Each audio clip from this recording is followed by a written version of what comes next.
Welcome to the Goalie Hacks Podcast, the show dedicated to providing elite tips, hacks, and strategies to take your game to the next level, where we help you become an elite goaltender, one hack at a time. And now, here's your host, Mike Santaguida. Bang, bang, and welcome back to another week of the Goalie Hacks Podcast. I'm your host, Mike Santaguida, and thanks for tuning in once again. I just wanted to announce that my personal professional journey continues to go on. The show goes on. I ain't leaving. I've decided to take my career overseas for next season, and I will be playing in the Beneliga, the Belgium-Netherlands League, with the Liège Bulldogs to chase and compete for a championship next year. I did my due diligence for a couple months, looked into everything to make sure it was a good move. And I've heard nothing but amazing things about the league, the location, the fans, the community, the coach, and my new teammates. You know, we managed to find an appropriate deal that was that everyone was happy with, and I couldn't be more excited to get started and chase a championship next season. You know, that's my goal every year, is to chase championships and be the best version of myself and go out there and try and win every single night. You know, I've done that since I was a kid. I compete for championships every year. That's what hockey's about. You know, chasing greatness and competing for the love of the game. You know, I know by joining this great organization, we have the right puzzle pieces to get the job done, and I'm looking forward to that challenge, that personal challenge, to win it all. You know, obviously as long as COVID doesn't get in the way again, but I have a feeling they're going to come up with something to combat the issues we've been experiencing this spring. Today on the show, I had the Dominik Hasek of Lacrosse, Hall of Famer and one of the greatest goalie, if not the greatest goalie to ever play indoor box lacrosse, Dallas Eliuk. And something to mention as you're listening through the show, Dallas emailed me after the call and said he failed to mention a big part of his success over the years, starting from when he was a kid, was that he incorporated a ton of mental imagery and visualization into his weekly routines to help prepare him for his game. So definitely something to keep in mind as you're listening through that he failed to mention during. Shout out to our newest patron this week, Matt Lauren, hailing from New Rochelle, New York. Matt is a frequent listener of the podcast and regularly provides me feedback on the show. He's also a NeuroTracker X user and has been crushing it on the new software and has been loving the experience. Thank you, Matt, for supporting my work, and thank you to my other patrons who have joined the clan over the last few weeks. Thank you for supporting my work, boys. It means the world to me, and I look forward to continuing to support you guys in your journey. If you're looking to become a part of my inner circle and get exclusive access to me and Goalie Hacks, for just a few bucks, you get stuff like a shout out on the podcast, access to a private group Zoom Q&A streams that aren't available to the public, my private group chat where I give behind the scenes look into goalie hacks, what I'm working on, my day-to-day work, new tips, hacks, strategies I haven't released yet, and also some other things like monthly video review and 1v1 personal development to help you find a place to play and get a scholarship if that's what you're looking for. So if you're looking for some inside access and some extra perks, head on over to my Patreon page in the show notes or at patreon.com/goaliehacks or hit me up directly for more details. As always, quick shout out to our main sponsor of the show since day one, NeuroTracker. We've gotten 14 kids started so far, and the feedback has been nothing short of phenomenal. And honestly, I'm personally blown away by how strong of a positive reaction it's been from all of them. Like, not one person has had any negative feedback yet, and almost all of them are in disbelief and how effective it is and how quickly you notice the gains on a day-to-day basis and how quickly you notice that you're getting better, right? There's great feedback from doing it. So there's honestly nothing out there that gives you as big of an impact as fast as this while being more effective than anything else I've seen to date. So to kick off our sponsorship, we're giving away 2 subscriptions to the new NeuroTracker X product, not available to the public yet. So stick around to the end of the show to get the details on how to enter. Without further ado, let's get into this week's episode. I know you guys are going to love the chat Dallas and I had today. Hello, everyone, and welcome to this week's episode of the Goalie Hacks Podcast. Today, I have a legendary goaltender on the show. He's an absolute stud, one of the greatest of all time in the NLL for lacrosse, Hall of Famer and arguably the best goalie to ever play professional lacrosse, Dallas Eliuk. Dallas played pro lacrosse for 18 years, 15 seasons for the Philadelphia Wings before being traded to the Lumberjacks, where he played for 3 seasons. Eliuk won 4 championships with the Wings, 2 championship MVP awards, was named to the All-Pro team 9 times, and retired as the league's all-time leader in saves. His success, his longevity, and notorious unparalleled acrobatic athleticism has turned him into an indoor lacrosse legend and widely regarded as the best goalie to ever play the game. Dallas, how you doing, buddy? Thanks for coming on the show, man. Hey, Mike, I'm a fan of your stuff, so I'm happy to be here. I appreciate that, man. Thank you for the support. It's awesome to have you on the show. You know, the name of the show is Goalie Hacks, not Ice Goalie Hacks. And for the people that don't know, Dallas is the equivalent to the Dominik Hasek of Lacrosse, controlled chaos, as you put it. And being the legend you are, there's certainly a lot to take away from guys such as yourself. I'm sure your community members will get a ton of value out of this episode as well. Well, yeah, I hope to give you something to be able to take away from the interview. You know, we'll get plenty. I have a little bit of lacrosse experience, not much, even though I grew up in Southern Ontario and Toronto. I played field lacrosse when I went to a private school, and honestly, no chance I was being a goalie. Field lacrosse, they barely wear any gear. I don't know how those guys do it. Yeah, I for a very brief period, I thought I might give it a try. I had an opportunity to go to Whittier. I was recruited, and Doug Locker, he was a lacrosse coach at the time, and he convinced me to give it a shot. And anyway, long story short, I didn't go to Whittier. I'm kind of glad that I didn't go. Although I would have missed out. I missed out on that whole collegiate sport experience. But Right. I played ice hockey. Started playing ice hockey at an early age, as well as box lacrosse. Never played field. Yeah, no, I was a midfielder. I'm a smaller guy, so I would just literally rip back and forth. I couldn't pass or shoot. I tried to learn. I was not very good at it, but I got one goal, and I would just hit guys. That's what I love most about it. You could finally get out of the cage and hit guys. I actually seen a couple of your highlights on YouTube where you're giving guys the business. Yeah, it gets the guys into the game, gets our crowd into the game. It's all part of it, right? Laying Yeah. guys out. Yeah. I didn't realize you're Canadian until I looked at your bio. You look like a Swedish supermodel stud from the pictures I saw you, man. It's good looks, dude. Oh yeah, thanks. Is your wife American? You're married, right? Yeah. I seem to have better luck with American girls. She's from Wyoming, and we're in Portland, Oregon, living in Portland, Oregon. There you go. Portland, Oregon. Is it still cold these days? It's freezing up in Toronto right now still. No, we had felt like summer yesterday. Really nice out. Oh, right on. I think we just had one day, and I managed to get burnt in the one day we had sun, and now it's back to. I went out for like 3 hours. I had to soak it in. I'm like, man, it's definitely gonna get cold again. So, but anyways, let's dive right in here. Let's get rolling. Obviously, we got a lot to go over. Maybe you can just start off by telling my audience, just obviously you've had a long career both on the playing and coaching side of things, and maybe just give us your brief story and how you got to where you are today. Maybe how you got started in lacrosse and your road over the years. Well, like you said, I'm Canadian, and all Canadian boys from my generation. My parents got me into sports early, got me into ice hockey. So I started playing ice hockey when I was 6, and in the winter, obviously. And then when summer rolled around, they got me into lacrosse. So I started playing ice hockey and lacrosse at the age of 6, and both sports I played out initially. I didn't get into goal until the next year.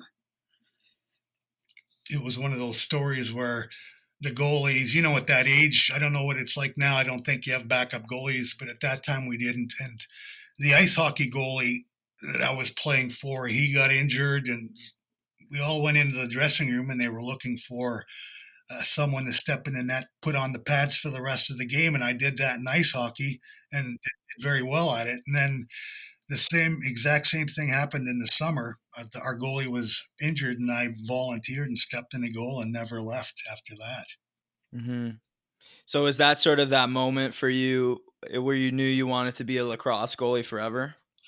Well, no, I enjoyed both sports equally. A little bit later on, after I played for a season or two in goal, I realized that lacrosse I was more of my passion, just because of the work that you'd get being in the goal. You'd face a lot more shots, and I found the more active I was, the more I enjoyed it. Hmm. It's funny that most goalies, I'm finding this doing the podcast and even just talking to people. Most goalies, it's like they get thrown in it and then they just sort of love it and they never go back. That was sort of the same thing with me.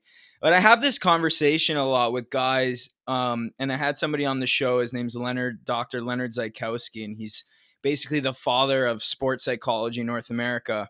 And he said, and basically his thesis is that there's no such thing as innate talent, and I agree with that to a certain extent. But from what I'm finding, and it's not contrary to what he's saying necessarily, it's something that just piques my interest, is that a lot of goalies, like even for me, when I picked up the pads when I was young, I don't know what it was. I just like felt like I connected with the position. Did you feel the same way? Yes, yes, I did. It's silly to say, but at an early age, I felt like I was home. I put on this gear, and it just felt like a second skin to me. Yeah. Yeah, no, that's I felt the same way. So for me, I'm always like, you know, uh, I always said, yeah, I might have had a little bit of innate talent. And then talking to him, he's like, well, there's no such thing as innate talent. But then I always think back to sort of those moments where, like you said, it sort of felt like that second skin. And I question that a little bit. So for me, it's sort of something that piques my interest. And I just wanted to sort of see where you sort of stood on that. Well, I kind of believe that some people, you're just born for that position, right? Yeah. I mean, it's environment, what you're exposed to at an early age, and how you respond to that. I think it all adds up, but I think some people are a little more, have a predisposition to excel at in a certain role, right? Hmm. No, I agree.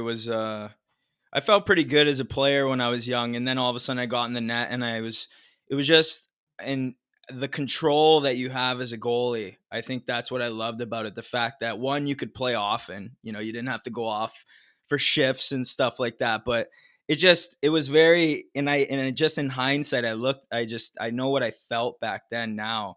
It was just very apparent to me of how much control I had over the game, and I'm sure that you felt that even over your career in terms of being a goalie, how much control you have as a goalie. That's what really drew me into the position. I don't know about you. Yeah, that was part of it. Knowing that you no single player on the ice or on the field has more control over the outcome than the goaltender, right? Yeah, yeah, absolutely. So, from what I've gone over, regarding your style of play and through some of the videos I've watched of you, you have a YouTube channel. Your reads are just incredible, and that's sort of a part of your reputation. Your ability to anticipate shots and areas the ball would likely go. Was this something, for you that you deliberately focused on from a young age, reading cues, or was it just something you picked up intuitively over the years? That's a great question. Yeah, when I started playing goal, the teams that I played for, I was 7 years old at the time. So the teams that I played for, we were the doormats of the league, right? So every game, I would get my doors blown off, and it taught me at an early age to have a thick skin and not stress about the goal that you just let in. And in practice, well, it's like in practice, you face the same shooters over and over again. I found, even at the age of 7, that guys, if they scored on me in one spot, they'd go back there the next time. So I started playing around with them. I'd give them corners and then take it away. And you talk about reading a play. I over the course of my career, I found every team I played on, and I'd find out where the players would want to shoot, and I'd make them shoot elsewhere and kind of give them a spot and then take it away. So, yeah, I definitely did read players' mechanics. There were guys all of my career. I mean, other goalies. I'm friends with a bunch of other goalies that I've played with and against.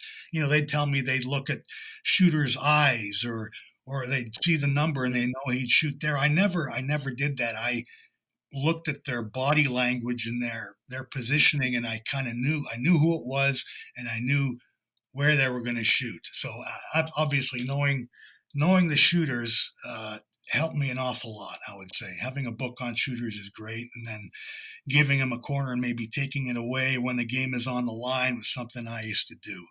Mm. I love that you said that because I think that and it's something I talked with IQ Goalie on one of my first podcasts is sort of the reading cues.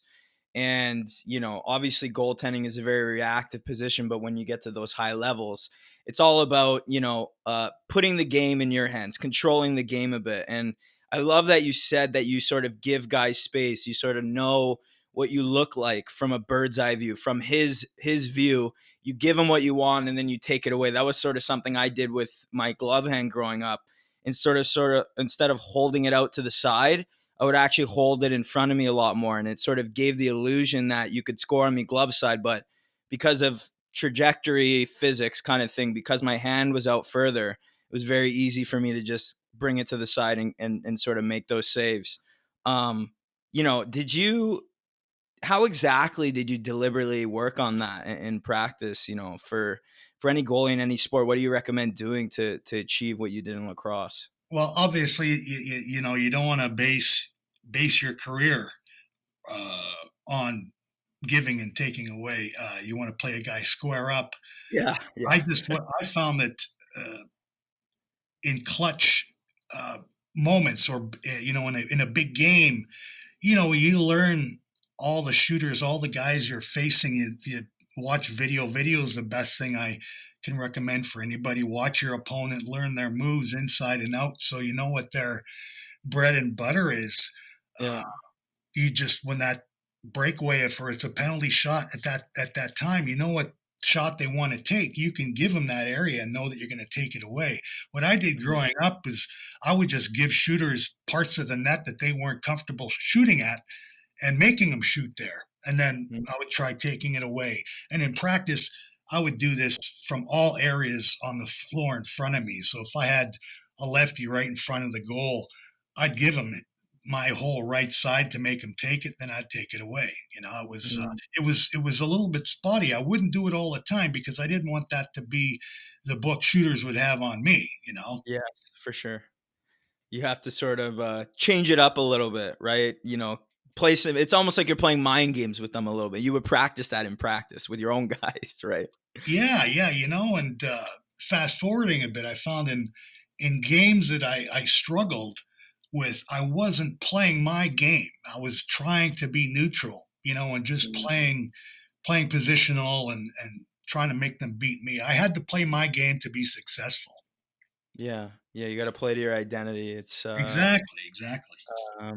And for the hockey guys that'll be sort of listening to this, something that I did was, and I'm not sure how familiar you are with hockey terms, but they have this new technique called the RVH. Have you ever heard of that before? I've heard of it. Yes. Yeah. So what I did as a smaller guy was when somebody comes down sort of below the tops of the circles, I would give them that short side a little bit. Yeah. Just to bait him into that top corner, thinking that he's got me. And then I would do a regular, they call it a VH, which is just like you kind of put your glove up and you have one knee down, one knee up, and you're upright. Oh, yeah. And that's sort of relating to sort of what you said, because when you get to those high levels, there's certain things, like you said, that are sort of a part of your identity, where that if you do that, you've worked on it in practice, you've worked on those cues, you've worked on baiting guys into it, and then the timing of it. And that sort of gives you confidence when you go out to play, when you go into certain situations, like you said, in clutch games. You know what I mean? Like you know that if a guy's making this play, there's 10 seconds left in the game and you're about to win a championship, you can bait him into that spot. That's sort of a leg up for you, right? Yeah, exactly. All shooters, they have their repertoire too. They have their bread and butter shots. They're going to go to a certain corner if they're running out of time and space. It's a game of inches out there. Absolutely. I love what you said earlier. You guys, your teams were the doormats of the league. And I think a lot of kids, and that was something me and my dad, focused on growing up, was just playing for like mediocre teams, right? Just to focus on the development side, seeing a lot of shots. Do you think that you recommend that for kids to play on a bit of mediocre teams, and how much to an extent do we want people playing maybe for a worser team so there's more of an opportunity to see more shots and develop? Well, everybody's different, right? And for me, I was an only child, and my dad wanted more than anything. He wanted me to succeed in goal and playing hockey first and foremost, right? So he used to sit. You talk about uh, what makes you successful. I encourage all dads or any goalies, if you're listening, to play on lousy teams because you're going to get a lot more work. Nobody wants to. You don't play to lose. You want to win, right? But Yeah. if you're on a weak team and you're going to get hammered every time you step into that goal, that's only going to make you better. And Hmm. another thing too, what worked for me as a kid, being on those lousy teams, I would get my doors blown off. My dad also, I mean, he was my coach. He would sit behind the net, right behind my goal, and if I screwed up or if I made a mistake, he was from that old generation, that tough love. Yeah. He'd let me know it. So having my dad behind in that, playing on lousy teams, I was getting a lot of work and I was under a lot of pressure to do well. So that really helped me. That really helped shape my career down the road. Was getting a lot of work and playing under pressure. Yeah.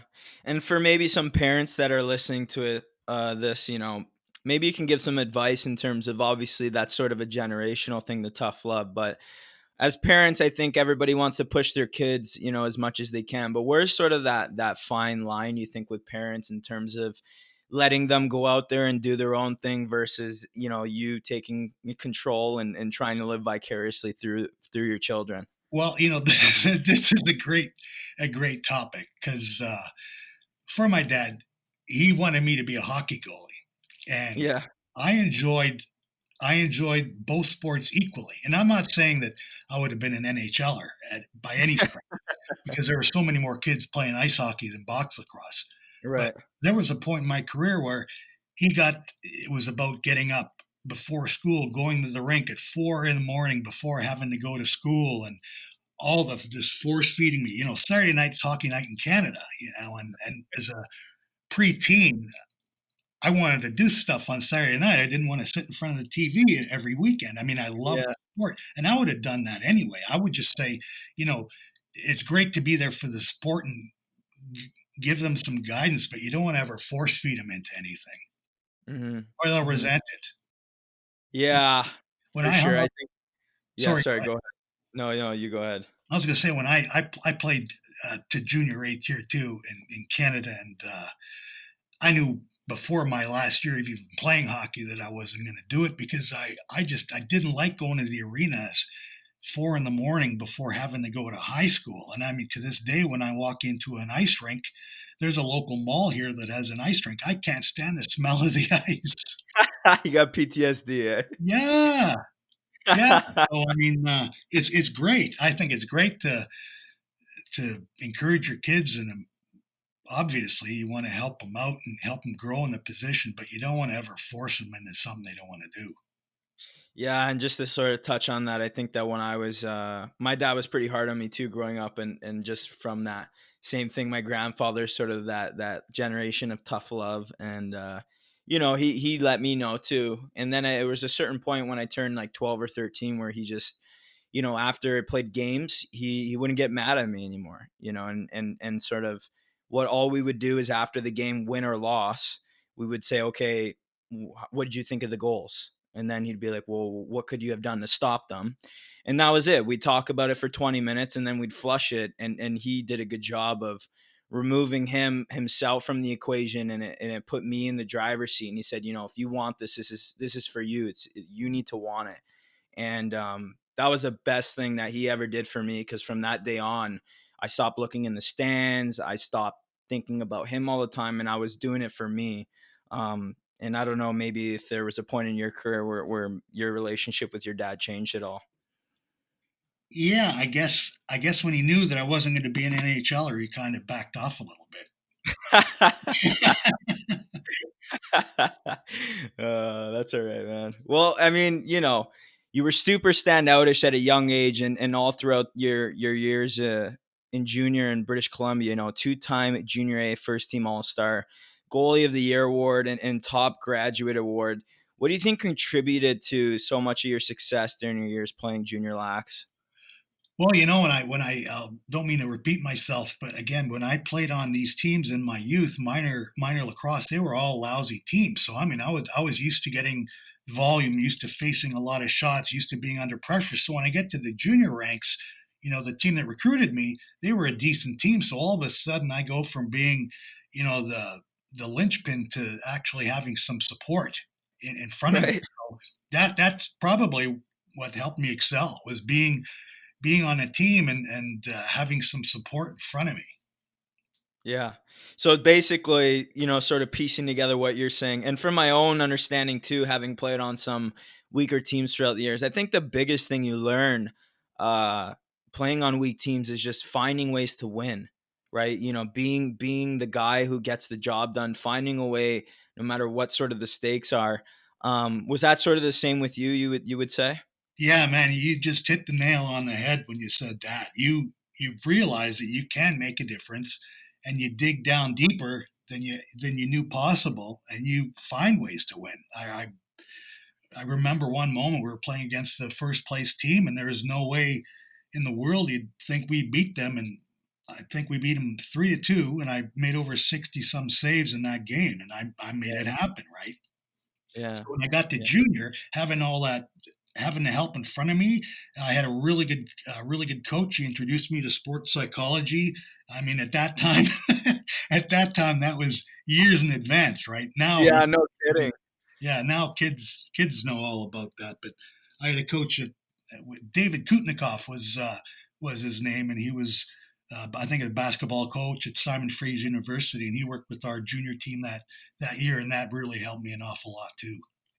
hmm So for some young goaltenders, what's some advice that you have to maybe help them accomplish, what you did during your time playing junior, some either mental or physical advice? Ooh, boy, yeah. Well, something I did, I started having that sports psychologist in junior. Uh, I kept a journal, and the journal had everything in it: what I had to eat, how I slept, what kind of exercise I did that particular day. The journal was really meant for me to keep track of all the things that I had control over. And that's something as a goalie. I mean, you can make that final save, but you can't control everything that goes on in front of you, right? So having the sports journal, I kept track of my diet, my rest habits, what I did for conditioning, and anytime I'd have a great game, I would refer to the journal. Okay, what did I do that day? What did I eat? How much sleep did I have? And I tried to replicate that in that recipe for success, quote unquote, for my hmm next game. hmm And sort of, I like that you said that you sort of keep track, and I do it more digitally now with something called Discord. If anybody's interested, I could show them how to sort of do that. But the way I see it is, you're always sort of trying to figure out that formula that, like you said, what did you eat? How was your sleep? Did you nap? What'd you do during the week? And all these things. Because when you get to sort of when you move on from juniors and you're playing Division 1 or you're playing professional, it's all about replicating that, right? And how often can you do that? And how consistent can you be? And I think that documenting those things sort of helps you find that secret formula that you can sort of rely on, that gives you confidence, what I would call like a system, where if you're going into the championship game, you're just going to do the things that you did during the year that you knew got you ready to play the biggest games of the year. And you can sort of have confidence in that. Would you say that's true?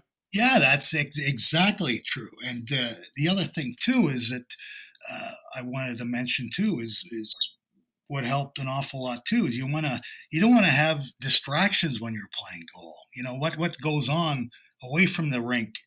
Whether you want to believe it or not, it will affect your performance. So my dad was a great support. My mom, they both were great there for me, making the meals, giving me the rest I needed for me to be successful. They were there all the time for me. Hmm. Yeah, I think I have pretty good support from my family too. A lot of people sort of need that. It's a lot to juggle from, like you said, just from a life standpoint. There's there's so many things, but so you go on to play in the WLA, in the Western Lacrosse Association, and from my understanding, that's more of a summer league. Maybe you can just briefly give our listeners just some clarification on the difference between the NLL and the WLA. Yeah, I remember when my references to they're decades old. So I mean, times have changed exponentially in summer lacrosse. When I was playing summer lax, it was you play 3 years junior and then you're done. Unless you're serious about it, you want to continue playing into your early manhood and as a man, it was the WLA, and I was serious about playing lacrosse. I enjoyed the competitive nature and the high pressure and all of that. So it was a natural step for me to play men's senior A lacrosse, and that's what I did. And my first year senior A, being a goalie, oftentimes, if you're a rookie, you join a team and you're sitting on the bench watching the veteran play. I was in a unique position that they had an expansion draft the year I joined the senior ranks, and I was the first pick overall for this new team, for the expansion team. So when I joined senior A lacrosse, I didn't have the chance to sit on the bench and watch a goalie in front of me. I was thrown right into the frying pan, and I found that I excelled. It was a unique situation, and it was perfect for me. I there was never a question who was going to be the starter. I was just thrown right into it all and did relatively well. Hmm. Would you say that sort of worked in your favor in terms of your development? It really did, yeah, because you talk about the big picture, what makes a goalie successful, and that's just focusing on the next shot, and forgetting about what you've let in. In lacrosse, it's 10 times what it is in hockey, just the number of shots you face and the goals that you give up. It's far more forgiving. Being a lacrosse goalie is far more forgiving than being a hockey goalie, I find. And, being on this expansion team, there were no expectations. Again, it was like going back to my youth, being on a team where I got pummeled, outshot every game. And I was always busy, always turning in 40, 50 save performances, and never really thought about it. And here I'm playing in a league where there's these guys I used to watch when I was a kid growing up, playing against them and not thinking about anything. Hmm. You sort of, I like to say, is you're sort of just getting lost in that process, right? Yeah, exactly, exactly. And I mean, as and I recommend it for all ages. You want to get out to games and watch your opposition, learn what the shooters are going to do, and that combined with all the minutes that I got to play, it was a great way for me to break into the men's league for sure. Hmm. So in the WLA, you were a seven-time league all-star, were voted a top goaltender on 3 occasions, won 2 league championships and 1 Canadian Man Cup championship, and are a record-holding playoff series MVP 5 times, and hold a single season save percentage record in the league as well. Maybe just detail some of the things you did on a daily, weekly, or monthly basis, during those years. Maybe some of your routines to prepare yourself to accomplish those accolades just year after year, game after game. Well, a lot of those the WLA accolades came early in my summer lacrosse before I started playing pro, because it was the pro league for me, and trying to be the best I could be in summer lacrosse, it meant a lot to me. I wanted to be the best in my position, so I worked really hard. I did a lot of hand-eye stuff away from the rink. I always worked on bursts of energy. I was I used to do sprints, the elliptical, the stairmaster, all that stuff. I'd try to replicate games when I wasn't playing on the stairmaster. I'd punch in 15 minutes uh, hardcore interval training and then a 2-minute break, like it would be between quarters or periods. So I tried to replicate game conditions on an elliptical or on a stairmaster. It's stuff, the stuff that you do away from the rink too makes all the difference. I used to wear ankle weights. I wore a weighted vest for all of my exercises to try and replicate the gear that I was wearing. And in the summer months, I'd wear an extra shirt when I would train so my body temperature would be higher than it should be. So, I mean, the time you put in away from the rink is as important as the time you spend in practice working hard, right? And when you're practicing, you don't ever want to stay in the net and face shots when you're not giving it 100% because that's when you develop bad habits. Yeah, no, I agree. My motto is sort of when I train away from games is if we train, on a scale of like 1 to 10, for example, if a game sort of requires us to our conditioning, our reaction speed, and all these things to be at a 5, I would do the same thing. I would sort of up it and say, okay, if I can stop all these pucks, preparing for the worst situation possible, like a 5-on-3 with 5 minutes left in the championship game where you have a chance to clinch and it's sort of the championships on the line. Train for sort of the hardest things that are going to come because everything else just sort of becomes a little routine. Would you sort of say that's a mentality that you had with your training away from the rink? Yeah, definitely. You want to try and replicate game situations. And if you can do that in the gym or in your basement or wherever it is that you train, I highly recommend that. And something I didn't have to contend with playing in summer lacrosse was a crowd or fans. When I got to the pros, that was something else I didn't realize that would be an issue. I took great pride in staying focused and just focusing on that next shot. But when I got to the pros, I was in Philadelphia and we had the best crowd. Philly sports fans are either the greatest or they're brutal. And when I got to the pros, I learned that was something else I'd have to contend with. Were all the fans breathing down my neck, and that's a huge part with any pro athlete. I don't think a lot of people think about when they watch their favorite athlete perform. They're not just playing a game; they're dealing with the audience and the crowd, and you have to be able to tune that out when you're playing. So for you, what do you think? What did you use exactly, or what did you do to sort of stay in the zone or bring your focus back? How are you able to sort of avoid those distractions?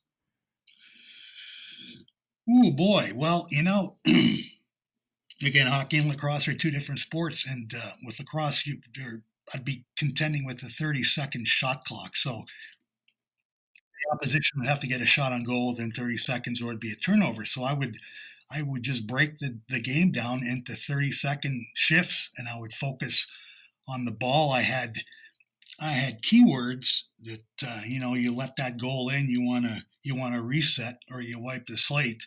I had keywords written on the head of my goalie stick. So after I'd let a goal in, I'd look at my goal stick and I'd see the words on my stick: refocus, see ball, and react. So that would get me ready for that next shot. I broke a 60-minute game just into 30-second intervals, and I found by doing that it helped my intensity. I was able to keep my intensity level up high and stay focused and ready for that next shot. Mm-hmm.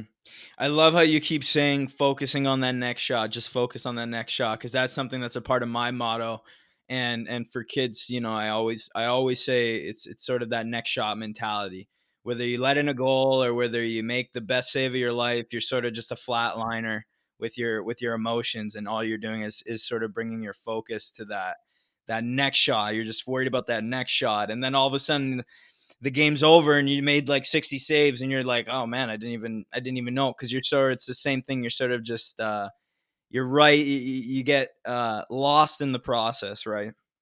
Yeah, you don't ever want to get too high or you don't ever want to get too low. You just want to just make that next save, focus on the next shot. And in reflecting, I talk to people.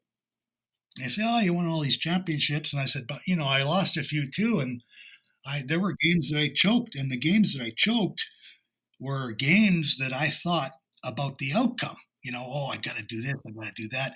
Oh, we need to win. We need to win. I mean, these are things as you mature as a goaltender, it's in the back of your mind, but you're not obsessed over it. You got to win, but you need to focus on that next shot. When talking about my summer career, just cut me off if I'm rambling too much here. In my summer career, my first year playing on that expansion team, there were no expectations for us. We expected us to come in last, but there was a team we owned all year, and it was because I liked the shooters. I matched up well against them. Yeah. It came down to the last game of the season, and we had to play that team. The winner would advance to the playoffs. So if we won that game, we'd go to the playoffs. I was riding the personal high too.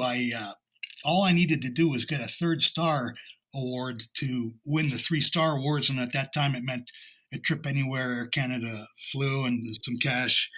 And nice. I thought about all this going into this final game, and instead of just focusing on the ball, focusing on the shot, I thought about the outcome, about winning, about this and that, and I ended up choking. And that was my first real moment of realization that, hey, I choked, and this is why I choked. Mm-hmm. So focusing on the process is far more important than to think about the outcome. Mm-hmm. Absolutely. No, I love that. Maybe just to sort of rewind a little bit, you have your NLL debut in 91. Maybe sort of take us through your first game of your professional career and, what was going through your mind. Oh boy. Yeah. First NLL game. I went to Philadelphia. The goalie that I grew up watching play summer lacrosse in Canada was the coach for the Philadelphia team. So when I was a free agent and he drafted me and I was excited to play for him, well, and I committed to play, he had told me that, my first year playing pro, they were going to make the nets 6 inches wider. So all of a sudden, I grew up playing in this goal, and I step into the pro league and this net is 6 inches wider. So that's a ball, approximately a width of a ball on either side of me. And because I wasn't that big in stature, there was a lot more net for shooters to see. So I joined this Philadelphia team. They were coming off 2 championships. They were going for a three-peat, and they make the nets wider. So right away, I've got this mental hurdle. Okay, I gotta be better. I need to be better, And at that time, there was a backup goalie, but it was someone that was local, and I had to sink or swim. So I was under the pressure. I needed to perform. So I did a lot of extra lateral movement drills, plyometrics and such. So my first game, anyways, I'm rambling again. My first game in the pros, it was in Detroit, and the Detroit team ended up acquiring what have now become the 2 greatest lacrosse players to ever play the game, the Gate brothers, Paul and Gary Gate. They're out of Canada. They're from Victoria, British Columbia, and they were on Detroit's team. So Philadelphia Wings, we go into Detroit. We're 2-time defending champions, and Detroit picked up these 2 high scoring machines. They're like the Michael Jordans, like 2 Michael Jordans of lacrosse. And we go into Detroit, and I get my doors blown off. And we lost, I think it was 18-9 or something. It was just constant fast break, one after another, after another, after another. And it was a goalie's nightmare out there. But I found myself, and halfway through the second quarter, they're still pumping goals on me, but I'm making saves I had no right making. And then that was a huge step, was finding myself and doing whatever it takes to make that save, like you said earlier. Being in that situation where it's either sink or swim, and I ended up floating after all. So it worked out well. That was my first game, my first home game in Philadelphia. In Philly, their crowds, we were getting 16.5, close to sellout in the old Spectrum. And wow. Yeah, it was a great following. And again, we're 2-time defending champions. we come back after getting our doors blown off on the road. It was a televised game, so everyone saw this new goalie. Who is this guy? And the first three of the first four shots go in on me, and I hear the fans yelling, Oh yelling my. from me, pull him, hook him, get him out of town. Who is this guy? And they were good goals, from a goalie standpoint. The team, big shot and box lacrosse are screenshots. So, and there's always movement in front of the net. So I didn't see the first three of the four shots, but the fans were yelling for me. And the coach saw what had happened. He called the timeout, called me to the bench and told me, hey, you've made a career playing big games. Shut the crowd out. Just forget about the crowd. Just play your game. So that's what I did. We were down like 4-0, and we ended up crawling back into the game. We won the game in the last 4 or 5 minutes. I ended up getting game star, and then from that point on, the fans loved me in Philly. Wow. So it was quite an experience going in there automatically hated. Philly sports fans, like I said, they're brutal if you're doing poorly, but they love you if you're great. And going into that game, I didn't know if I could do it, but I had no choice, and I fought through it. Yeah. So your first, your first pro game goes, and this is such a good point for everybody listening, because obviously you accomplished so much in your career, and we can't be perfect all the time. So for you, how did you get over, obviously you had a very successful minor career, right? How did you sort of bounce back from such a bad first game? Well, it was, the nets were bigger. So, I realized that, hey, I'm playing in a net that I'm not accustomed to playing. So I need to make some adjustments to be able to get to these corners in a bigger goal. And that was a big part of it. I think if the nets were the same size and I stepped into the pros and they blew my doors off, it would have been a real tough pill to swallow. But because the net was bigger, I was able to make my adjustments away from the field so that when I stepped in the goal, hey, they're going to score that goal. What was a post before, what was a post is now a goal. I need to reach through everything. I'm not going to be able to just cut my angles. I got to move to every shot to make every save. So I think that really helped me get over it, was the fact that the net was larger and it wasn't something that I was accustomed to. So I was able to live with that. Yeah. Yeah. And then your second game, this is a great lesson, because I always say, even for me, there was times in my career where I choked, I had a bad start, whatever it is. But for you, your second game, after having a bad first game, and then all these fans are down your throat and stuff like that, what did you do, either like mentally or physically, away from what your coach said, to calm down? Like, what were you saying to yourself to sort of allow you to bounce back from a bad start? Ooh, well, it was, again, just focus on that next shot. You don't want to let your surroundings be distracting, but I'm standing on the bench. I'm looking down the bench at these guys, and I never did get, the look of approval. I practiced with them all preseason. They won 2 championships, and here I'm looking at these guys, and they're looking at me like, what's going on out there? And the crowd's yelling at me and booing me. And I said, Jesus, I need to make a save. So you don't want the distractions to get to you, but it did. It kind of was a slap in the face. It was harsh reality. No one was going to save me. No one was going to pull me, put in the backup. I was going to have to play through it. So that's what I did. And I just focused, okay, let's make that next save. And I did. I made that next save. Then we ended up getting a couple double penalties. So now I'm on the man down, facing that many more high quality scoring chances. Well, I just focused on that next shot. I made the save. Then after that, made the next save. And then the fans started getting behind me, and I was able to feed off of that. So you basically just shut everybody out, focused on doing your job, and sort of bringing yourself to the moment, right? Yeah, exactly. It's easier said than done, right? Oh, yeah, for sure. But something I never even considered was the crowd or the audience. And then after the game, being interviewed with the reporters, everything I said was in the paper. And then if I had a bad game, man, it was like being under a microscope. And, I can't imagine what it'd be like in the NBA or the NFL. These guys, multi-million-dollar contracts, and they have a bad game and they get almost Oh yeah, booed obliterated. out of town, right? So yeah, it was just focusing on what I was able to do, and I knew I made it that far, being able to do something, and I was stopping the ball. So that's just what I focused on: that next shot, next shot. I love that. So in 1998 and 2001, you win the league, and both years you're named the MVP of the championship tournament. Maybe, just guide us through what was going through your head during those games, some challenges you had to overcome, and, you're exactly sort of the thought process on overcoming them. Well, it's funny, it all stems back to, and that's why I recommend if a parent, if you have an opportunity for your son, your goalie son, to play on a team that may be a little bit weaker, you'll build great character. Because in '98, for '94 and '95, we had uh, those players I talked about earlier that I played against in my first game in pro in Detroit. We acquired them in Philadelphia, so all of a sudden we had some firepower in front of me. So we won '94, '95 championship.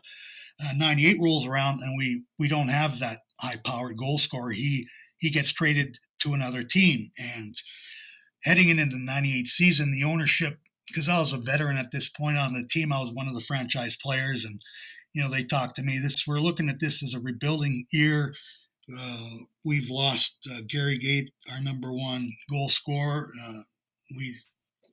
We're just going to treat it as a rebuilding year, and I looked at that as a challenge, and Yeah. I thought, no, this isn't a rebuilding year. We're going to win it. I took it personally that they didn't even consider me, losing the goal scorer. So we went on in '98. We ended up finishing first in the league, or second. I forget now where we finished, but we ended up facing the team that the goal scorer went to. He went to Baltimore. We faced them in the finals. So it was a best of three, and we beat them 2 games straight. We ended up winning the championship in '98, and I remember talking to our general manager that year, and I said, "See, I told you so." And that felt great. Took it as a challenge, and we rose to the occasion. So in '98, we won the championship. We weren't expected to by our ownership. In 2001, the league had changed quite a bit at that point. It became more of a settled, about as settled as box lacrosse could be at the time, but it was more, we had offensive and defensive units. So in 2001, we go into Toronto. Toronto had won the 2 previous championships, and they were looking to three-peat, and we didn't have a snowball's chance. Again, we were the underdog. It was, like I said, reflecting now, I used to thrive in that scenario. So Toronto had the parade route all planned for their 3rd championship in a row. And they had every right to, I guess, because the 2 previous seasons we lost to them in the semifinals. In the playoffs, they beat us badly, so no one gave us a snowball's chance. And I talk about breaking down the game shift by shift. It's something that we addressed as a whole team. Just win the shift, win the shift. Yeah. I did that, and we went into the Air Canada Center. They were sold out at close to 20,000, and it was silent for most of the building. We went into Toronto, and we emerged championship at champions. We beat them playing our own game, and that was a wonderful feeling. Playing in a sold-out house, and you could hear a pin drop at the other end when we'd score. It was wonderful. Mm-hmm. Yeah, when I won my BCHL championship, we were in Penticton. And it was the sold out barn, 7,000 people, and we won in double overtime. And it's just within 5 minutes, everybody's out of the building, gone. It's like an empty rink. It was hilarious, but there's no better feeling than that, right? When you shut up a crowd, no? Yeah, no, it is. It really is something. And I can't emphasize again how focusing on the next shot, how important that was. Because we were up by 5 or 6 goals, and as the time was winding down, instinctively, I'm thinking to myself in the back of my mind, hey, we're going to beat these guys. We're going to beat these guys. And once you start thinking about that, boom, they scored one. They scored another one. And then I had to refocus. I said, okay, listen, I need to keep my finger in the dike, or or Yeah, this is going to end pretty quick. So it's all about focusing on that next shot. yeah. And we beat I them love. 9-8.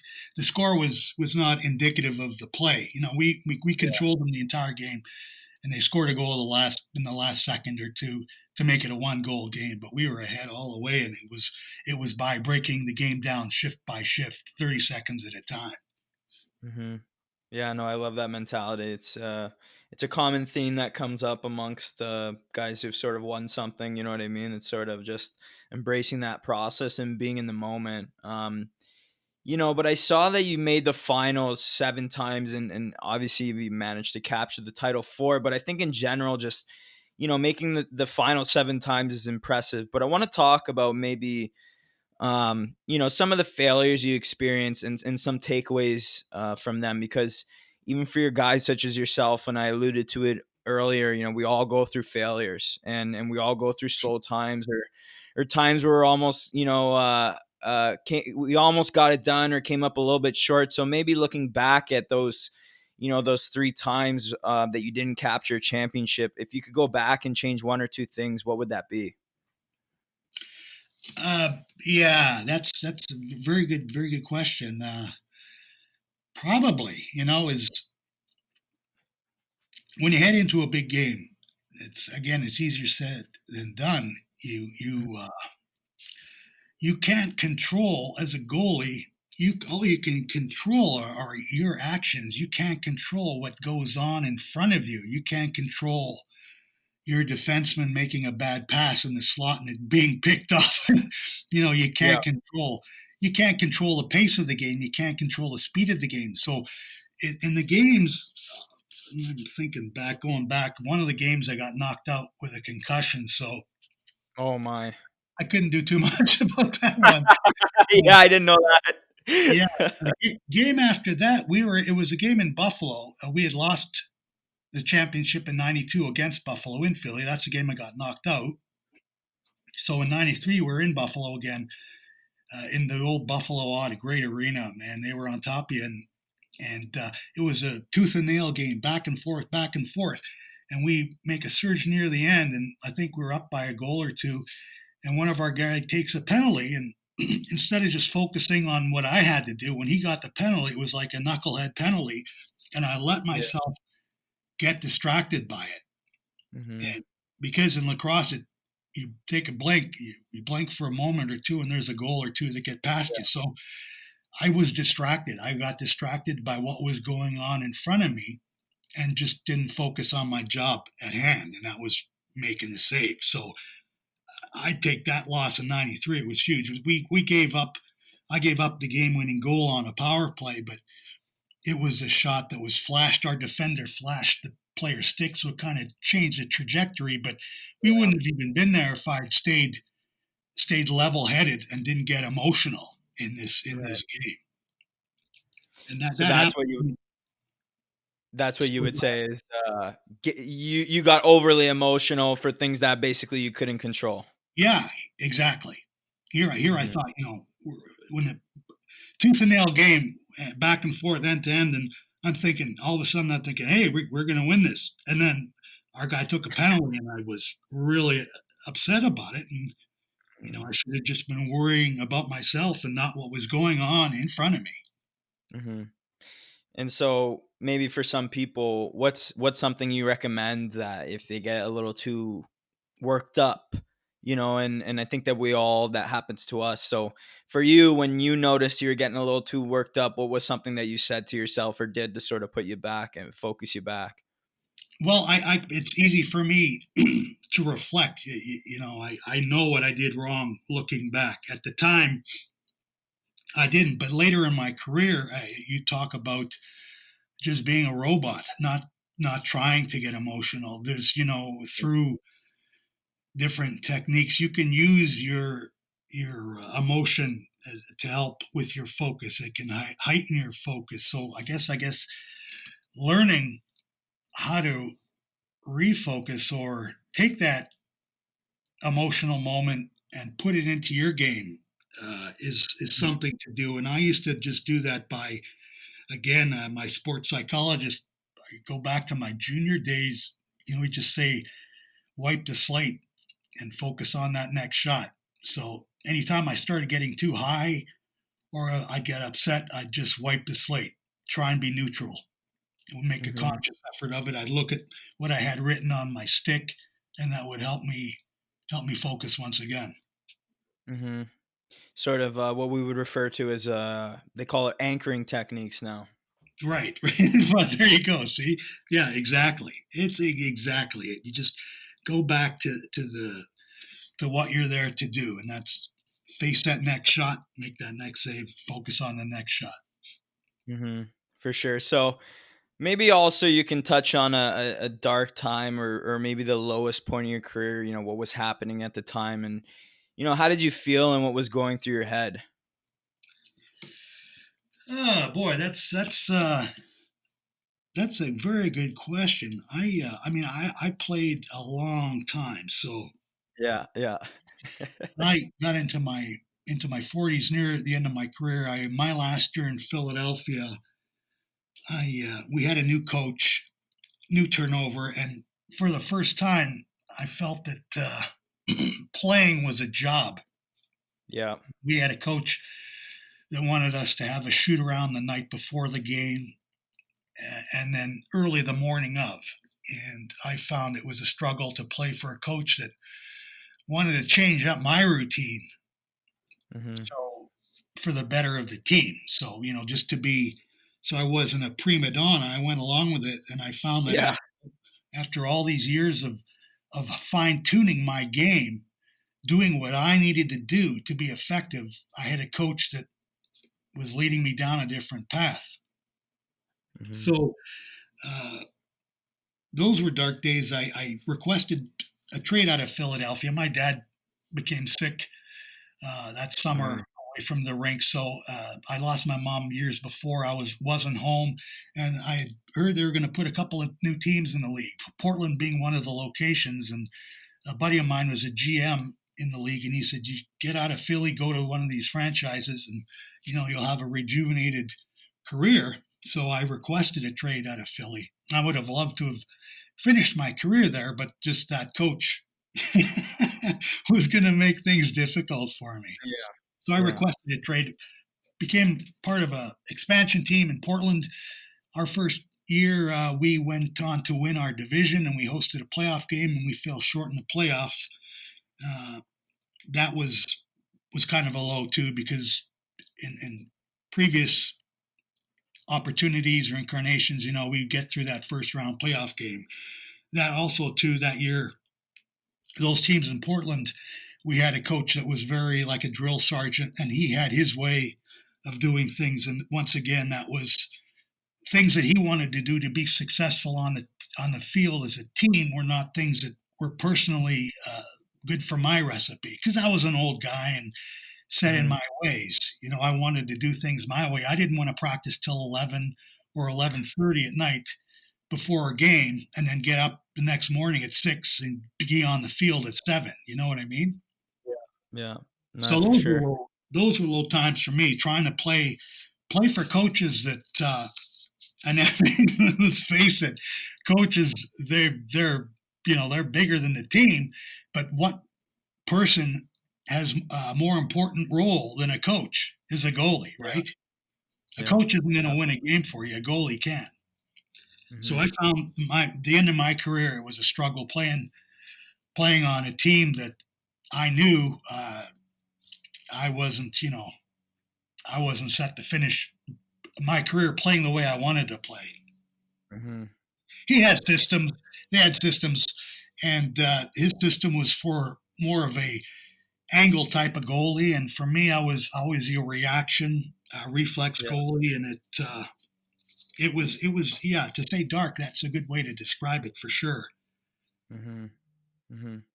And with and you bring up a good point there, and obviously you had an option to get traded out of Philly, but maybe for some kids, because I get a lot of questions regarding, oh, my coach wants me to do this, oh, he's trying to change me, these things, what's some advice that you have for kids in terms of like being coachable and working with coaches and what they can do in terms of when they don't see eye to eye or connect very well, you know what I mean? Well, that's a really tough question because you talk about ice hockey and how it's like a machine, right? I mean, kids are right now. I'm watching kids online, and it's unbelievable just how technically capable they are and everything. So, oh man, that's tough unless your coach is a goalie. No, I don't want to say it. He doesn't know what he's talking about. That's not the right thing to say, right? But Well, for guys though, because I think we all know that, right? Like, and I knew that, and people said, and, the coaches, oh, you should play like this, and I'd go to my dad, and he would be like, you know what, just don't say anything. Yes, sir. Go maybe try it a little bit, like just be objective, and then you can go back to your thing. So maybe for you, knowing that, because we don't want to be labeled as uncoachable, right? And I right, think that's right. a toxic label. So how do we avoid that? I may be the wrong guy to interview. I don't know. Well, you work with, like the National Lacrosse Organization, right? So for the guys that you work with, I'm sure that not everybody's seeing eye to eye with the players, right? So how do you work with those kids, even if they're not seeing eye to eye with the coaches? Well, that's the nice thing about if you're a goalie coach. It's someone that the goalies can relate to, and you can talk to them about that. I just tell them to play your game and do what has made you successful. What is what your recipe is for success is continue with it and do what you can. And if you don't have control over the coach, unfortunately, if the coach wants to make changes, he's going to make changes. But just play your game and listen to what the coach has to say. Try what he says, but do what makes you a great goalie. Mm-hmm. I don't know if Mm-hmm. that helps. No, it does. It does. It's a very give and take thing, and at least from my experience, being a bit of a smaller guy over the years, everybody's trying to tell you, play like this, play like this, play like this. If I would have listened to every coach that told me how to play the way they wanted me to, I never would have done anything I ever did. So Yeah, and you bring up a good point. I was thinking about it. Someone asked me the other day who's the best coach you ever had, and the best coach I ever had was my Philly coach early on, and it's because he just let me play. He didn't say, "Okay, on the power play, I'd like you to stand here." He yeah. just let me play. So, I mean, that is a hurdle for young goalies to deal with, and I mean, you need to remember what got you there in the first place, why you're good, Mm-hmm. why you're in demand. You just need to do what you need to do, and listen to what the coach says and try and work with him. But you don't. I don't recommend ever changing your game because Yeah. that's hypocritical. Well, it's a recipe for disaster. You're getting away from your identity, right? Yeah, exactly. Mm-hmm. Well, you retired as the league's all-time leader in saves, which is an amazing feat to accomplish. You stopped a ton of rubber. And I know in lacrosse, the save percentages are a little lower than hockey, and typically the games are much higher scoring. But did you have a routine at all after you get scored on? That you did all the time? How exactly did you process and handle getting scored on? To bring yourself back to focusing on that next shot. Yeah, well, it's like you said, it's a higher scoring game, lower saves percentages. It's more forgiving lacrosse, definitely. But again, I harken back to those early days being on poor teams and getting a lot of rubber, getting scored on, uh, developing a thick skin quickly. Having that short memory. It's a goalie. It's really important that because everything's on video these days, you can come back to it after the game and figure out what you did wrong. But in the moment, you're in the moment. You forget about that goal. You wipe the slate, like wipe the slate clean. What I used to do is I made sure I pull the ball out of the net. I'd give it to the referee. I'd wipe the slate by lifting my mask and wiping the sweat out of my eyes, and then I'd refocus. I'd look at the head of my goal stick and run through the three words that I had on my goal stick: refocus, see ball, react. And that's how I'd prepare myself for that next shot.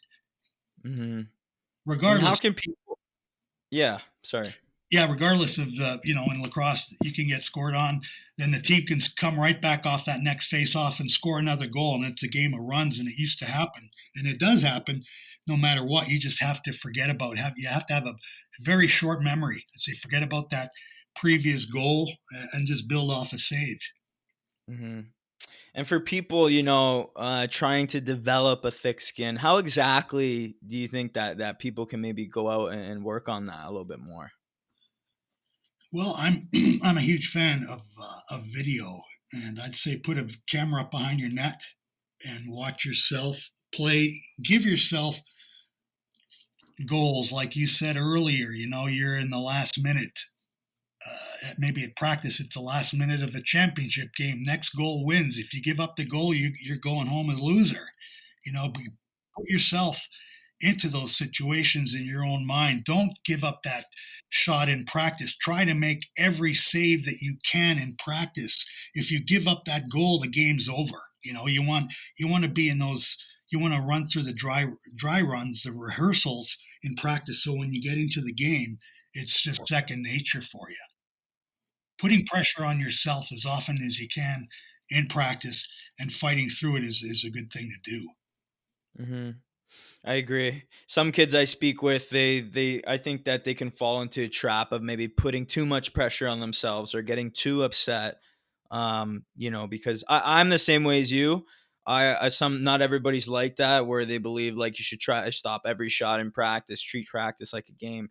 But I really believe that through that repetition, not just like from a physical standpoint, from a mental standpoint, that resilience that you build over your career playing for those bad teams, trying to stop every puck in practice. I believe that's where that resilience really comes from. And so maybe you could sort of touch on how give and take that relationship is, where we want to put pressure on ourselves, but we don't want to break ourselves down too much when we don't sort of achieve what we were looking to do. Yeah. Okay. That's again.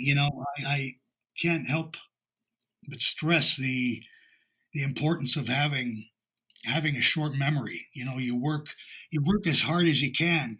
You can't you can't score goals. You can definitely do your job to prevent them on your end, but you can only control the things that you have control over. So I mean, you can have as a goalie, you can have the best game of your life and lose, right?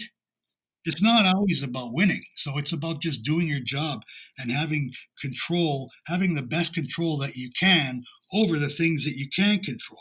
And that's your diet, your rest, the conditioning you do away from the rink, and your effort during a game. You can't beat yourself up over anything, unless of course you're not taking pride in those things. If you're not working hard away from the rink, if you're not resting, if you're not giving it 100%, those are all things you need to do. Those are the only things you have control over. So not beat yourself up. You give up a goal, it may be a bad goal or not, whether it's a good goal or bad goal, you got to forget about it. You have to refocus. I feel like I'm repeating myself, but that's what you have to do as a goalie. Just do what works for you, or repeat that, and focus on that next shot. Well, the reason I emphasize it, even though you're saying it's because it's sort of sending a message to the listeners. You have to people connect with when you say things a little differently, or different questions, stuff like that. But it's actually not as complicated as we make it, and that's why you keep alluding to that sort of that same answer, right? Yeah, like I said, I'm afraid I'm repeating myself, but when I think about it, and when you're playing, at least I didn't really think about it. I was all instinctive, and I reacted, and I didn't think too much. But in retrospect, when I think about what I did to be successful, what I did to not beat myself up, like you said, you go through lows and highs, and times that I did beat myself up. Maybe I did obsess over something I shouldn't have, or you got to let it go. You just got to let things go. And I think being a goalie, that's essential. For as many of the great saves that you make, you're going to give up bad goals. You just got to let those go. Yeah. One day you're the hero, the next day you're the dog, right? Yeah, and I mean that's just the nature of the position. And I mean, when you're given the opportunity, if you can get into a big game, that's when you can you don't enjoy it at the time. Obviously, you're focusing on your job, but you can look back and say, "Hey, yeah, we beat this team because I did this." But yeah, letting go of the bad and building on the good, right? That's what you want to do. Mm-hmm. So in 2009, 13, and 2013, you're inducted into the NLL Hall of Fame and the Canadian Lacrosse Hall of Fame, respectively. And in between there, they retire your jersey, number 35 in Philadelphia, where you played 15 seasons of your pro career. What exactly was the feeling like to be honored and to be considered one of the best to ever play the game? Well, it was uh, a nice cap to it all. It was closure, I guess you could say. You play to win championships. You play because you enjoy it, but you want to leave a mark. I know all athletes, you want to leave your mark in the game that you're playing, and being regarded as one of the best, and having my number retired in Philadelphia, going into both halls. It was a nice closure. It was a way of telling me, hey, you did it. You did what you needed to do. You left your mark in the game, and that felt great. Yeah. So over your entire career, looking back, what would you say was your biggest competitive edge that you were able to develop that just year after year, helped you rise to the top and stay there for such a long time? What do you think separated you from everybody else, either physically or mentally?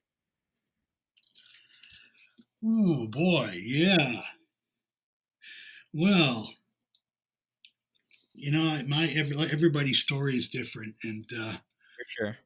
oh man, I guess I was very fortunate. Things fell into place for me to either sink or swim. Mentally, I was always focused, always very serious. I took my training very seriously, and I never did. Even after winning, I never did celebrate too hard. I was very fortunate. I had a good support staff all the years I played. I didn't have a family to worry about or any of this. Like some of my teammates had kids, and now that I'm um, married with a child, and I don't know how my teammates did it without, with distraction. So what Right. made me? I mean, I was very fortunate. I don't want to say, hey, I was successful because I did this. I was very, very fortunate in my situation that I was able to focus on playing a game that I love, and enjoying it almost till the end of my career, Hmm. and doing everything I could away from the arena so it would translate into success on the field or on the floor. Hmm. That's something I did right to the end of my career. I never took it lightly. I never took a day off, never took a night off, and so when I finally hung up the pads, I don't miss it, yeah, because I put everything I had into it. No regrets, eh? Yeah, yeah, exactly. So I would recommend put everything you have into it. It's not something you can do for your entire life. Play as hard as you can, as long as you can, and take it seriously, and have a Yeah. short memory. Yeah, no, for sure. No, I agree, man. And for me, I'm 27 now, and it sort of flies by, and you don't wanna live with any regret. I think that's like the worst thing when you get older, right? You want to leave it all out there, and you want to know that you gave it your best. You're willing to put yourself out there. And for me, growing up, like I never knew that. I always wanted to play D1. I always wanted to play pro. People told me, when I was young, that I would never even play junior, right? And for me, it didn't really matter. I was like, you know what? If I don't try, if I don't put everything on the line, I'm gonna regret it for the rest of my life. And just obviously you're further down the line than I am, and I'm on my way to where you are. But my biggest recommendation is to not take anything for granted and to leave it all on the field wherever you are every single day in whatever sport you play. Exactly. That's a great way of putting it. And you're the same age I was when I started playing pro. I was 26 when I started playing professionally. So I played well into my 40s, and like you said, I don't have any regrets. I never felt like I took a night off. I always worked hard. I didn't ever want to be outworked by anyone. And I mean, you work hard, but you also work smart too, right? So yeah, look after yourself, and all the stuff you do away from the arena makes all the difference. I mean, when now it's just second nature. I mean, I see all these teams with dry land conditioning and their coaches and everything doing all that stuff. When I was playing, there wasn't a lot of that going on. So I was maybe a little ahead of the curve. Now it's just the norm. So the harder you work away from the rink, the more benefits you'll see in it, you know? Yeah. Yeah, no, absolutely. Well, Dallas, thank you for coming on the show, buddy. So cool to be in the presence of such an amazing goaltender. It truly is a privilege. You're one of the best to ever play the game and arguably one of the best athletes to ever come out of Canada. You have an incredible amount of knowledge, and I'm personally just so grateful to have you on today. I love your approach, and I know other people will as well. Can you just let my community know where they can find you online and connect with you? Yeah, well, I'm going to be coaching lacrosse goalies, obviously. There's a new app called Review. It's REEVUU. I'll be participating with Review's coaching, be on their staff. I have an Instagram account, and it's not this name. People think that I'm vain with this name that I use. God of Goaltending on Instagram. That was a name a couple of teammates gave me, so I just kind of ran with it. On Instagram, it's called that God of Goaltending. I have a lot of old video clips and pro tips every now and again for young goalies and even older goalies as well. And then I have a YouTube channel that growing up playing box lacrosse professionally, there isn't a lot of old game film. If you look at hockey, they've got old film from the 50s, 60s, but with box lacrosse, there wasn't a lot floating around. So I had all these Tupperware bins filled with VHS tapes, and I've digitized them and thrown them up on YouTube. So if you're interested in watching any old box lacrosse, it's at HOF Netminder, capital HOFN, Netminder 35 on YouTube. And I have a bunch of my old games on there, other teams. It's just, I just threw it up there so people could see what the game used to be like. Now the game is very, it's a game of chess. Back when I played, it was checkers, back and forth, end-to-end action. As a goalie, you didn't have a defense to hide behind. You had to be able to make saves to play. Yeah. So that's Instagram has got a goaltending, HOF Netminder 35 on YouTube, and then will be on Review shortly. Yeah, right on. No, I've actually been on your YouTube channel as well. You got some funny clips, not just the games too. It's interesting to see sort of your persona in play live during the games, your reaction after you get scored on, stuff like that. That's sort of the stuff I look at the most. But everybody listening in, go check out Dallas Eliuk on Instagram, YouTube, and Review. All the links will be available in the show notes. He's one of the greatest athletes to ever come out of Canada and one of the greatest goaltenders, if not the greatest goaltender to ever play indoor lacrosse. Maybe somewhere down the road, we'll have you back on the show, man, if that's something that interests you. I'd love to, Mike, and I'm looking forward to following your career. All right. Cheers, buddy. Thank you again for coming on. You take care, and we'll chat soon, man. My pleasure. Thanks for having me on. Thanks for tuning into this week's episode, guys. If you liked what you heard today, make sure to hit that subscribe button, as we have tons of amazing guests lined up already to come onto the show in the next few months. Make sure to tune in next week and every Tuesday from now on at 8 a.m. as we have one of the most innovative goaltending coaches from Canada I've seen in a while, Matt Smith. He's one of the main goalie coaches in the entire OHL and oversees a lot of the goalies in the league, and is the goalie coach for Nico Dawes from the Guelph Storm, who won a World Junior gold medal with Team Canada this new year and is number one, I'm pretty sure, on the North American NHL Central scouting list for the upcoming draft. I've personally trained with him and love his efficiency approach to the game, and I know you guys will as well, so make sure to tune back next week. Without further ado, here are the giveaway details for the NeuroTracker X subscriptions we're giving away. To enter the giveaway, simply go to Apple Podcasts and leave us a written review. Once you leave a review of the podcast, take a screenshot of it and either email it to goaliehacks@gmail.com or DM me on Instagram with your screenshot and your full name. If you guys are also interested in getting started with the product outright right away, they are currently offering subscriptions for cheaper than what the price will be when the product fully launches. So if you guys want to get started at a cheaper price before the price goes up, hit me up on Instagram for more details. Get excited, guys. Great things ahead. I hope you enjoyed today's show, and I'll see you next week.